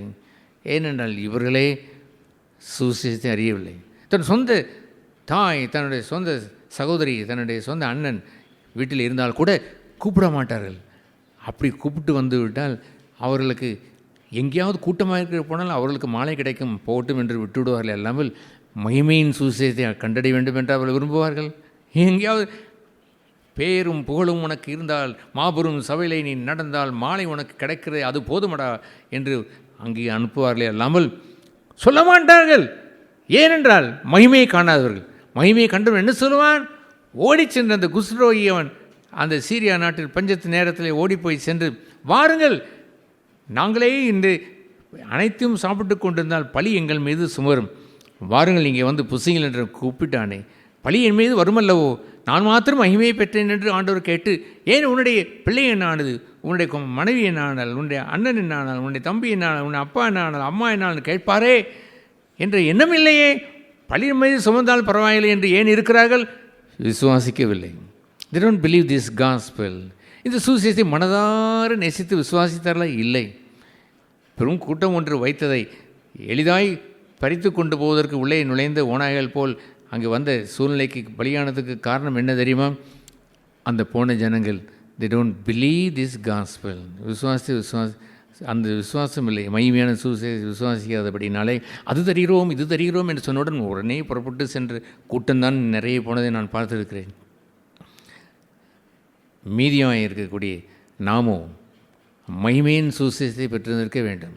குரு சென்ற அதே பாதையை தெரிந்து கொள்ள வேண்டும். ஏன் அவர் 33 ஆண்டுகள் வாழ்ந்தார்? சும்மா வந்து ஒன்றை உபதேசத்தை சொல்லிவிட்டு போயிருக்கலாமே, ஒரு நோகாமல் சென்றிருந்திருக்கலாமே. ஏன் அப்படி அவர் பிறப்பிலிருந்தே நிந்தைகள், முடிவும் வாழ்க்கை வரைக்கும் அவர் நிந்தையும் அவமானம் பெற்று வாழ்ந்தார்? To live that beautiful life. அவரை போலவே இந்த வாழ்க்கையை நாம் வாழ்ந்து மகிமையை சுதந்திரித்து இழந்ததை தேடவும் என்று சொல்கிற தேவனை இழந்ததை நாம் திரும்ப பெற்றுக்கொள்ளவும், மகிமையை இழந்ததை திரும்ப பெற்றுக்கொள்ளவும் அல்லவோ. ஹல்லேலூயா! இது போன்ற அற்புதமான இந்த சுவிசேஷத்திற்கு சொந்தக்காரர்களாய் மாறுங்கள், சொந்தக்காரர்களாய் மாறுங்கள். அதுபோன்ற ஜனங்கள் தான் அவருடைய மேஜை என்று வரும்பொழுது they be happy, மகிழ்ச்சியோடு வருவார்கள். காட்டி கொடுக்கப்பட்ட அன்று ராத்திரியிலே என்று சொல்கின்ற ஒரு நேரமெல்லாம் the suffering mostly from the people, ஜனங்கள் சூழ்நிலையின் மூலமாய் ஜனங்களின் மூலமாய் வருகின்ற ஒரு துன்பந்தான். அதனால் தான் எழுதியிருக்கிறது, காட்டி கொடுக்கப்பட்ட அன்று ராத்திரியிலே. அவர் ஒரு ராத்திரி அல்ல, அவருடைய ஜீவகாலமெல்லாம் அநேக ராத்திரிகளை சந்தித்தவர் தான் ஆண்டவர் இயேசு. ஆகிலும் பிரத்யட்சமாய் எல்லோரும் வெளிப்பட்ட ஒரு நிகழ்ச்சியை அவர் சொல்ல வேண்டியதாக இருந்தபடினாலே, கட்டி கொடுக்கப்பட்ட அன்று ராத்திரியிலே ஒருவன் வருகிறான், ஒரு யூதாஸ் காரியத்தை வருகிறான், அவனையும் நெசிக்க வேண்டுமே, அவனை பார்த்து சிநேகிதனே என்று எப்படி அவர் சொல்ல முடிந்தது? ஏனென்றால் மகிமையின் சுவிசேஷத்தை கண்டவர் தான் சிநேகிதன் என்று அழைக்க முடியும். இல்லை என்றால் ஓ பிட்ரேயர், கட்டி கொடுத்தவனே என்றவன் சொல்லியிருந்திருப்பான். அல்லது பரபர என்ற பல்லை அவர் கடித்திருப்பார், அவர் கோபம் அடைந்திருந்திருப்பார், ஒரு அறை அறிந்திருப்பார். காதர வெட்ட வந்தவனை இவனையும் வெட்டி தள்ளு என்று அவன் சொல்லி தள்ளி அவனை புறக்கணித்திருந்திருப்பார். அவர் அதை மனதார அவனை ஏற்றுக்கொண்டு உண்மையை சொன்னார். நிகழ்ச்சியை சொல்வது ஒன்றும் தவறில்லை. உன்னுடைய குருவை முத்தத்தினாலாக காட்டி கொடுப்பது, நீ காட்டி கொடுக்கவில்லை என்று அவர் சொல்லுவார்.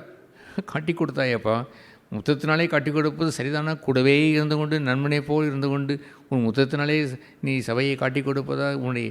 உன்னோடு ஊழியம் செய்தவரை ஒருவரை நீ காட்டி கொடுப்பதா என்று கேட்டாரா? கேட்டார். ஆனால் நெஞ்சிலே தேவன் தந்த பாத்திரம் என்று பணியின் அப்படினாலே மகிமையை வெளிப்படுத்தி அந்த சத்ருவையும் சிநேகம் செய்து ஸ்நேகிதா என்று கூப்பிட்டாரே பாருங்கள். சும்மா ஒரு வாயில் பேசுவதல்ல. யாரோ அவங்களுக்கு கஷ்டம் ஒன்றை செய்யும் பொழுது நான் என்ன சொல்ல போகிறேன் தெரியுமா? என்னையா சொல்ல போகிறீர்? சிநேகிதா என்று சொல்லிப்பார்கள். அதெல்லாம் ஒன்று உருப்படாது. அதெல்லாம் ஆண்டவர் ஏற்றுக்கொண்டது எழுதி வைக்க போகிறார். நேச்சுரல், இயற்கையாகவே நண்பனே என்று அவர் சொன்னாரே பாருங்கள். ஹல்லேலூயா! அதுபோன்று ஒரு மகத்துவமான அந்த மகிமையை எப்படி அவர் கீழே அவர் சொன்னார். அந்த 1 கொரிந்தியர் 11ஆம் அதிகாரத்திலே அவருடைய மரணத்தை நாங்கள் தெரிவிக்கிறோம். என்ன தெரிவிக்கிறோம்? அவர் வரும் வரைக்கும் மரணத்தை நாங்கள் தெரிவிக்கிறோம். என்ன மரணம் தெரியுமா? நீங்கள் கிறிஸ்துவுக்காக மரிக்கிறதை அவர் கேட்டார். பூர்ணமான மகிழ்ச்சி என்று சொல்வதெல்லாம் அவரை அன்பு கூறுவது மாத்திரமல்ல. எது நிறைவான மகிழ்ச்சி? நான் சொல்லிற கட்டளையை கேளுங்கள், ஒருவரை ஒருவர் அன்பாயிருங்கள், அப்பொழுது உங்களுடைய அன்பு என்ன உங்களுடைய மகிழ்ச்சி எப்படி இருக்கும்? சந்தோஷம் நிறைவாய் இருக்கும் என்று கூறினாரே பாருங்கள். அந்த நிறைவான சுவிசேஷம் என்னவென்று தெரியுமா? த கிராஸ் கம்ஸ் த்ரூ பீப்புள், ஜனங்கள் மூலமாய் வருகின்ற சிலுவை தான். ஹல்லேலூயா! அதை அவர் கீழே அவர் சொல்லும்போது அவர் சொல்லுவார். என்ன அந்த 12ஆம் வசனத்தில் வாசிக்கிறோம், இப்படி மரணமானது எங்களிடத்திலும் ஜீவனானது உங்களிடத்திலும் கிரியை செய்யும், எங்களுக்குள் சாவு உண்டாகட்டும் உங்களுக்கு வாழ்வு உண்டாகட்டும் என்று அவர் சொல்கிறாரே பாருங்கள். பிறரை வாழ வைக்கிற ஒரு சிலுவை ஐயா, அந்த சிலுவையில் அவன் மரிக்கும் பொழுது, எனக்கு சாவு வரட்டும், உங்களுக்கு வாழ்வு வரட்டும், நீ ஆவிக்குரிய கனியில் வேண்டுமென்று பலமுறை மனப்பாடம் பண்ணி சொல்லிக்கொண்டே இருங்கள், ஒரு கனியும் வரப்போவதில்லை. எப்பொழுது ஆவிக்குரிய கனி வரும் என்று உங்களுக்கு தெரியுமா? அதற்கு முந்தின வசனங்களிலே சொல்லப்பட்டிருக்கிறது. அது என்ன வசனம்? மாம்சத்திற்கு விரோதமாய் ஆவி எதிர்த்து நிற்கிறது என்று இருக்கிறதே, அதிலே அவன் ஜெயம் பெற்று வந்தவன் தான் கனிகளை அவன் கொடுப்பான். மாம்சத்தோடு மாம்சமாய் உறவாடி கொண்டு மாம்சத்தின் கிரியை வெளியேறமாக இருக்கிறது, சண்டை, போட்டி, காம, ஆரம், இச்சை அடக்கம் இல்லாமல் எல்லாம் வந்து கொண்டிருக்கிறது. அதையெல்லாம் செய்து கொண்டு வருவது அல்ல. மெய்யான ஆவிக்குரிய அந்த கனியில் எல்லாம் இச்சையடக்கம் யாருக்காக? ஃபார் சம்படி, வேறு யாருக்காக? பொறுமை யாருக்காக? யாரோ என்னுடைய வீட்டில் உள்ளவர்களுக்காக, வெளியே உள்ளவர்களுக்காக பொறுமை. தயவு யாருக்காக? யாரோ சிலருக்காக. சாந்த குணம் யாருக்காக? மற்றவருக்காக. தேவனா உங்களிடத்தில் என்னதில் சாந்த குணமாகிறீர் என்று அவர் கேட்டார். டு பிளஸ் அதர்ஸ், மற்றவர்களை ஆசீர்வதிப்பது தான் ஆவிக்குரிய கனிகள். ஒரு மரம் கனி கொடுக்கிறது என்றால் எனக்கென்று வைத்து கொள்வதற்காக அல்ல, பிறரை ஆசீர்வதிப்பதற்காகத்தானே இந்த கனிகள் கொடுக்கப்படுகிறது. அமெரிக்க தேசத்தில் ஆபிரகாம் லிங்கன் போட்ட அந்த தேசத்தினுடைய ஒரு முத்திரையை எப்படி அவர் போட்டார். ஏராளமான பழங்கள் அந்த கூடையிலிருந்து கொட்டி கிடப்பதை போல் காண்பித்து அந்த அமெரிக்காவுடைய செழிப்பை அவர் எம்பளமாய் வைத்து அவர் போட்டு வைத்திருந்தார். ஏனென்றால் this nation will plus everybody, இந்த தேசம் எல்லோரையும் ஆசீர்வதிக்கும். அதுபோன்று அல்லவா கனிகள் வேண்டும், கனிகள் உண்டா என்று தேடி வரும் பொழுது கனிகள் இல்லை என்றால் என்ன பிரயோஜனம்? அவன் கிறிஸ்தவன் என்று சொல்லிக் கொள்கிறான், அபிஷேகம் பெற்று சொல்லிக்கிறான், இலைகள் நிறைய இருக்கிறது, வாழவில்லை. மரணம் அவனுக்குள் கிரியை செய்யவில்லை, மற்றவர்களுக்கு ஜீவன் தரவில்லை. சாவு எங்களுக்கு வரட்டும், உங்களுக்கு வாழ்வு செல்லட்டும் என்று அவன் சொன்னான். மரணமானது எங்களிடத்தில் இருக்கட்டும், உங்களுக்கு நாங்கள் வாழ்க்கையை தருகிறோம், ஜீவனை தருகிறோம் என்று அவன் சொன்னானா? அதற்கு பெயர்தான் மரணம். மரணம் என்ன மரணம்? மரணத்தை அவர் வரும் வரைக்கும் சுமந்து திரிகின்ற, நினைவு கூறுகின்ற ஒரு வாழ்க்கையை அவன் வைத்திருந்தானா? அதை எப்படி அவன் நினைவு கூர்ந்து வாழ்ந்தானா? வாழவில்லையே, மறந்து போய்விடுகிறானே. அந்தந்த நேரம் வரும்பொழுது ஆத்திரங்கள் கொள்கிறான், அவசரங்கள் கொள்கிறான். ஒவ்வொரு சமயத்திலும் மனம் திரும்பினானும் தெரிஞ்சினானா? இந்த எய்மி கார்மைக்கேல் புக்கு சீக்கிரமாக வர இருக்கிறது. அந்த புத்தகத்தில் ஏதோ மனதிலே எனக்கு அப்படி ஒரு பாரம் உண்டாகிவிட்டு உடனே ஆண்டவரிடத்தில் சென்றேன். ஆண்டவர் என்னுடைய அன்பற்ற தன்மையை காட்டினார். அப்படிலாம் போய் போய் போய் போய் போய் போய் வந்த காரியம் எல்லாம் என்னை பொறுத்து 1000 தடவை போனினோம், 10,000 தடவை போனினோம், எனக்கு தெரியவில்லை. so many times went there. that is true. அவர் செல்லுவது நிமித்தம் நடக்கின்ற செயல் என்னவென்று தெரியுமா? ஹிஸ் க்ளோரி, ஹிஸ் லைஃப், அவருடைய ஜீவன் வெளிப்பட்டு தட் வில் பிளஸ் சம்படி, யாரோ சிலரை அவர்களை ஆசீர்வதித்து விடுகிறது. தயவை சேமித்து வைக்கிறீர்கள், சாந்த குணத்தை சேமித்து வைக்கிறீர்கள், பொறுமையை சேமித்து வைக்கிறீர்கள், இச்சையடக்கத்தை சேர்த்து வைக்கிறீர்கள். அவனுக்கு இச்சையடக்கம் இருப்பது இல்லையே. பசி வந்தால் 10 பறந்து போய்விடும் என்று சொல்வதே போல் அவன் மனுஷன் ராப்பகலாய் வேலை செய்து வந்திருக்கிறான், எனக்கு இப்பொழுது பசி இருக்கிறது, உடனே வரவில்லை என்று அவன் ஆத்திரம் அடைகிறான். பிறரை அவன் காழ்ப்புணர்ச்சி கொள்கிறான், பிறரை ஆசீர்வதிக்க முடியவில்லை. மரணம், சாவு எங்களுக்குள், உங்களுக்கு வாழ்வு என்று அவன் வாழுகிறான். எரிகிற மெழுகுர்த்தி என்று சொல்வது தன்னை உருக்கிவிடும், பிறருக்கு வெளிச்சம் தரும். அதுபோல் அவன் இருந்ததற்கு வேண்டாமா? உலகத்திற்கு வெளிச்சம் என்று சொல்வதெல்லாம் அந்த நாட்களிலே அந்த எண்ணெயை பிழிந்து கொண்டு வந்து ஊற்றி அதை எரிந்து விட்டு வெளிச்சம் தந்துவிட்டு அந்த எண்ணெயெல்லாம் உருகி போய்விடும். அதுபோல் அவன் வாழுகிறான். சாவு எங்களிடம், வாழ்வு உங்களுக்கு என்று சொல்கின்றதை சொல்லி வெறும் வாயால் கூட சொல்லி பாருங்களேன், உங்களால் முடிகிறதா? சாவு எனக்கு, வாழ்வு உனக்கு என்று யாரையெல்லாம் உங்களுக்கு சில நம்பராய் பகைக்க வைத்திருக்கிற அத்தனை பேருக்கும் சொல்லி சொல்லி பாருங்களேன், உங்களால் முடிகிறதா? சாவு எனக்கு, சாவு எனக்கு, வாழ்வு உனக்கு. காட்டி கொடுக்கப்பட்ட அன்று ராத்திரிலே அவர் அப்பத்தை எடுத்தார், பிட்டார், ஸ்தோத்திரம் பண்ணி இது உங்களுக்காகவே பிற்கப்படுகிறது என்று சொன்னாரே பாருங்கள். It's a glorious word. உங்களுக்காகவே வாழ்கிறவன், உங்களுக்கு ஜீவனை தருவதற்காக வாழ்கிறேன் என்று சொல்ல வேண்டாமா? ஹல்லேலூயா! அது ஏராள ஞானம் உண்டு, அது ஏராளமான நிதானம் உண்டு, அதை பகுத்தறிய வேண்டிய காலங்கள் உண்டு. எல்லாம் இருந்தாலும் அதையெல்லாம் சேர்த்து அவர் தருவார். ஜீவனோடு கூட எல்லாவற்றையும் தராதிருப்பது எப்படி என்று கேட்பார். எல்லாவற்றையும் தருவார், எல்லாவற்றையும் ஞானமாய் கொடுத்து நேர்த்தியாய் அதை வைத்து அதை நடத்துவார். ஆக இது போன்று இந்த அற்புதமான இந்த சுவிசேஷத்தை விசுவாசிக்கிறவன் யார்? சிலுவையை நிராகரித்து வாழ்கின்ற இந்த உலகத்திலே போகிறீர்களே. இயேசு சொன்னார், பிதாவே, நீர் என்னை உலகத்திற்கு அனுப்பினதே போலவே இவர்களையும் உலகத்திற்குள் அனுப்புகிறேன் என்று சொன்னாரே. எவ்வளோ நம்பிக்கையோடு அவர் அனுப்பினார். பிதாவே, நீர் அனுப்பின பொழுது நான் உம்மை தோற்கடிக்கவில்லை, உங்கள் ஏமாற்றம் தரவில்லை, கனி கொடுத்து வாழ்ந்தேன், எல்லோரையும் நேசித்தேன், ஒருவரையும் நான் பயக்கவில்லை, எல்லோரையும் அன்பு கூர்ந்தேன். அதுபோலவே இவர்களையும் அனுப்புகிறேன், இவர்கள் என்னைப் போலவே இருப்பார்கள். நான் உலகத்தை நேசிக்காதே போல இவர்கள் உலகத்தை நேசிக்காதவர்கள். இவர்களுக்கு நீர்தான் எல்லாமா இருக்கிறீர், அப்படித்தான் இவர்களும் வாழ்ந்து கொண்டிருக்கிறார்கள். பிளஸ் தம், இவரை ஆசீர்வதியும், உலகத்தில் அனுப்புகிறேன், ப்ளீஸ் ஹெல்ப் தம். அவர்கள் சோதனைகள் அகப்பட்டு வீழ்ச்சி அடைந்து விடக்கூடாது என்று தான் ஜெபம் செய்தார். அல்லாமல் கஷ்டத்தை நீக்கிவிடும் என்று கேட்கவில்லையே. பிதாவை, இவர்களை உலகத்தை விட்டு தூக்கிவிடும் என்று நான் கேட்டேன், இவர்களுக்கு கஷ்டமே வரக்கூடாது என்று நான் கேட்டேன். இல்லை இல்லை, தீமை இவர்களுக்கு அணுகக்கூடாது, பாவம் செய்து விடக்கூடாது, அதை நீர் காத்துக்கொள்வதற்கு நான் ஜெபம் செய்கிறேன் என்று ஜெபம் செய்து அனுப்பி வைத்தாரே பாருங்கள். அந்த உலகத்திற்குள் தானே இருக்கிறீர்கள். உங்களுடைய வீடு என்னென்று எண்ணுகிறீர்கள்? உங்களுடைய மனைவி யார்? அங்கே தான் உங்களை அனுப்பினார். உங்களுடைய கணவன் யார்? அங்கே தான் உன்னை அனுப்பினார். உங்களுடைய வீட்டார் யார்? அங்கே தான் உன்னை அனுப்பினார். பக்கத்து வீட்டுக்காரர் அங்கே தான் உன்னை அனுப்பினார். எத்தனை ஒருவர் சொன்னார், நான் எத்தனை வீடு மாறியிருக்கிறேன் தெரியுமா என்று கேட்டார். எத்தனை வீடு கேட்டால், நான் 6-7 வீடை மாற்றிருக்கிறேன். ஏன் அப்படி மாற்றினேன்னு கேட்டால், போகிற இடங்கள்லாம் பக்கத்துக்கார நைனே என்றால் சொல்லுவான். உடனே என்ன செய்வேன்? காலி பண்ணி விடுவேன். அங்கே தானே அனுப்பினார். அங்கே இருந்திருந்தாலும் பொறுமையை கற்றுக்கொண்டிருப்பேன். மரணம் எனக்கு, சாவு எனக்கு, ஜீவன் உனக்கு என்று அவன் கொடுத்திருக்க முடியுமே. நல்ல வாய்ப்பையெல்லாம் இழந்து விட்டானே. அதி சீக்கிரத்தில் நீங்கும் அந்த லேசான உபத்திரவத்தினுடைய அந்த கேள்வித்தாளெல்லாம் பிடுங்கப்பட்டு போய்விட்டதே. இனி என்று போய் அவன் வாழ்ந்து இன்னும் 7 வீடை தாண்டி போய் வாழ்ந்து அங்கே அன்பை காட்ட அவனுக்கு வாய்ப்பு இருக்கிறதா? போய்விட்டதே. ஏனென்றால் எவ்வளோ உபத்திரவம், அதி சீக்கிரத்தில் நீங்கும் லேசான பேப்பர் அந்த ஒர்க்கு போனபடினாலே மகிமையை இழந்து போய் தவிக்கிறார்கள். 7 வீடை காலி பண்ணி வந்தானாம். இனி எங்கே அவன் வாழ முடியும்? திரும்ப 7 வீட்டிற்கு போய் விற்கிற இடத்துல வாங்கி என்று சொன்னால் போய் அங்கே ஒவ்வொரு வீடுகளும் வாழ்ந்து கொண்டு வந்திருக்க முடியுமா? அதி சீக்கிரத்தில் நீங்கன்னு அந்த பேப்பரை எப்படி திரும்ப பெற முடியும்? போய்விட்டது. மகிமையை அவர் இழந்து போய்விட்டார்கள். அதுபோன்று இல்லாதபடி அப்படி மேஜைக்கு வருகிறீர்கள் யாவரும் அவருடைய மரணத்தை நினைவு கூற வேண்டும். என்ன மரணம்? அவருடைய மரணத்தை நினைவு கூறும் என்றால் அவருக்கு என்று சொல்லிவிடாதுங்கள். பாவம் இயேசு இந்த கிட்ஃபைடே வந்தவுடனே எல்லோரும் அழுவார்கள். எல்லோரும் மோரை குடித்து கொண்டு, மோரையும் டீயையும் குடித்து கொண்டு 3 மணி வரைக்கும் பல்லை கடித்து கொண்டு நடக்கிறது. அதையும் அவர் கேட்டார். எனக்கு அழுகுங்கள் என்று அவர் கேட்டார்.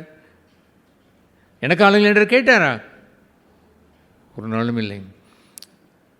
ஆகவே அதையெல்லாம் நமக்காகவே அதை சொன்னார். அவருடைய மரணத்தை நினைவு கூறு என்பது அவரை வைத்து அல்ல, அவருடைய மரணத்தை நினைவு கொண்டு என்னவென்று சொல்லுங்கள். அந்த 2 Corinthians 4 வாசித்த அந்த வசனம், சாவு எனக்கு, வாழ்வு உனக்கு. போய் உங்களுடைய கணவன் மனைவி இருந்தால் மாறி மாறி சொல்லி பாருங்களேன். ஐயா, இனிமேல் சாவு எனக்கு, வாழ்வு உனக்கு என்று மனைவி சொல்லட்டும், அல்லது கணவன் சொல்லட்டும். இனிமேல் மனைவியை மன்னித்து விடு, பேப்பரையெல்லாம் கொஸ்டின் பேப்பரையெல்லாம் ஃபெயிலாகி விட்டேன், இனி முதற்கொண்டு சாவு எனக்கு, வாழ்வு உனக்கு. தைரியமாகி சொல்லுங்கள். சொல்லிவிட்டு செய்யாமல் கஷ்டமாக இருக்குமே, பரவாயில்லை, சொல்லுங்கள். சொல்லிவிட்டு அப்புறம் நினைச்சிங்கள், ப்ராக்டிஸ் பண்ணுங்கள். கொஞ்சம் தடுக்கி விழும்பொழுதெல்லாம் மன்னிப்பு கேளுங்கள். எத்தனை முறை மன்னிப்பது தொலைந்தது, அவ்வளோதான், நீ வாழ முடியாது என்று சோர்ந்து போகாதீர்கள், கேட்டுக்கொண்டே இருங்கள். என் மனைவி அந்த நாட்களே கேட்பாள், மன்னிப்பு கேட்டீங்களா, இதே வேலையை போச்சு உங்களுக்கு என்று சொல்லுவார். நான் மன்னிப்பு கேட்பதற்கு முன்பாக ஆண்டவரிடத்திலே சென்று ஆண்டவர் என்னை சிக்ஷித்து முகங்குப்புற விழுந்து கண்ணீர் வடித்து வந்தது அவர்களுக்கு சொல்லியிருக்கிறேன். நான் அப்படி தான் வந்திருக்கிறேன் சொன்னாங்க கூட. இல்லை இல்லை, எதுக்கு எடுத்தாலும் மன்னிப்பு மன்னிப்பு மன்னிப்பு என்று கேட்டதை போல் கேளுங்களேன். அதில் என்ன குறை இருக்கிறது? கேட்டுக்கொண்டே இருங்கள். நான் அப்படி கேட்டது நிமித்தம் நடந்தது என்ன, மாறிவிட்டேன். எவ்வளவோ காரியங்கள் மாறி மாறி பாஸ் பண்ணி அந்த உபத்திரம் எல்லாம் மகிமை என்று அந்த ரெக்கார்ட் ஷீட்டில் 100 மார்க் மகிமை போட்டு நிறைய சேர்ந்து கொண்டே இருக்கிறது. என்னுடைய ஃபைலில் இருக்கிறது, என்னுடைய ஆண்டவருடைய கரத்தில் இருக்கக்கூடிய எஜமான் கையில் இருக்கக்கூடிய ஃபைலிலே மகிமை ஃபைலைத்தான் வைத்திருக்கிறேன். பாஸ் பண்ணின ஃபைலை வைத்திருக்கிறேன். பாஸ் பண்ணுங்கள். அவருடைய மரணத்தை நீங்கள் சுமந்து தெரியுங்கள். சாவு எனக்கு என்று சொல்லுங்கள். நினைவு கூர்ந்திருங்கள். எப்பொழுதுமே மறந்து விடாதீர்கள். மறந்து போய்விட்டீர்களே, மறக்காதீர்கள். சாவு எனக்கு என்று சொல்லுங்கள், வாழ்வு உனக்கு என்று சொல்லுங்கள்.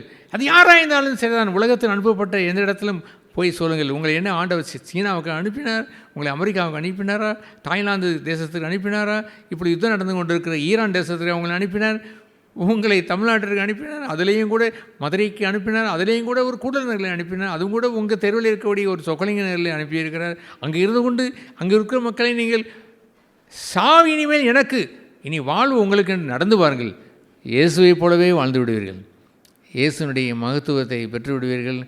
அவருடைய பிரகாசமான ஒளியை, அந்த மகிமையினுடைய சுவிசேஷத்தினுடைய அந்த ஒளியை அநேருக்கு நீங்கள் கொடுத்து ஆசீர்வதித்து விட முடியும். நாம் யாவரும் தலைவணங்கி ஜெபம் செய்ய கடவோம்.